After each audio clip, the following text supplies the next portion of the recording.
শোল মাছ ভর্তা খেয়েছেন কখনো? যদি না খেয়ে থাকেন তাহলে আজকের ভিডিওটি আপনার জন্য। আসসালামু আলাইকুম, কেমন আছেন সবাই? আশা করি আল্লাহর অশেষ রহমতে সবাই ভালো আছেন। আজকে করে দেখাবো শোল মাছের ভর্তা। এই জন্য আমি এখানে দুইটি বড় সাইজের শোল মাছ নিয়েছি। আমার কাছে এমন সাইজের শোল মাছ ছিল, তাই তো এইটাই নিয়েছি। এবার এটা ভালোভাবে ধুয়ে পরিষ্কার করে মাঝখান দিয়ে একটু কেটে কেটে দিয়েছি, যাতে খুব সুন্দরভাবে ভাজা হয়।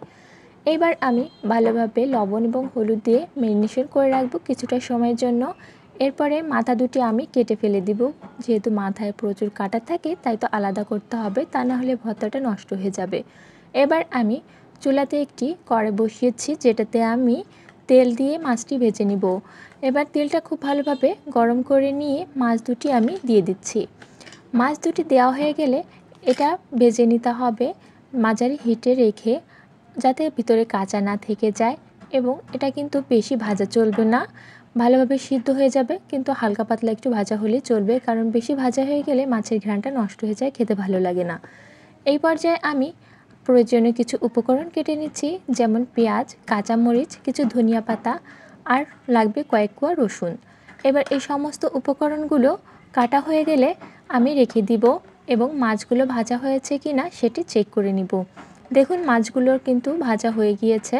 এখন মাছগুলো আমি চুলা থেকে নামিয়ে এর মধ্যে দিয়ে দিব কেটে রাখা পেঁয়াজগুলো। এখানে পেঁয়াজগুলো আমি একটু মোটা করে কেটেছি, তাহলে কিন্তু বেশি ভাজা হবে না, তাহলে একটু কাঁচা থাকবে, ভালো লাগবে খেতে। একইভাবে মরিচ এবং রসুন সাথে ধনিয়া পাতাগুলো ভেজে নিচ্ছি।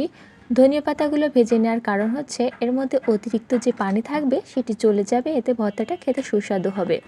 দেখুন, আমার সমস্ত উপকরণগুলো রেডি। এবার চলে যাব শিলপাটাতে। আর ভর্তার জন্য কিন্তু শিলপাটার জুড়ি মেলা ভার, কারণ শিলপাটায় পেশা ভর্তা কিন্তু খেতে খুবই ভালো লাগে। এবার আমি মাছ থেকে সমস্ত কাঁটাগুলো ফেলে দিব। আর দেখুন, আমি এইভাবে সমস্ত মাছ থেকে কাঁটাগুলো তুলে ফেলে দিয়েছি।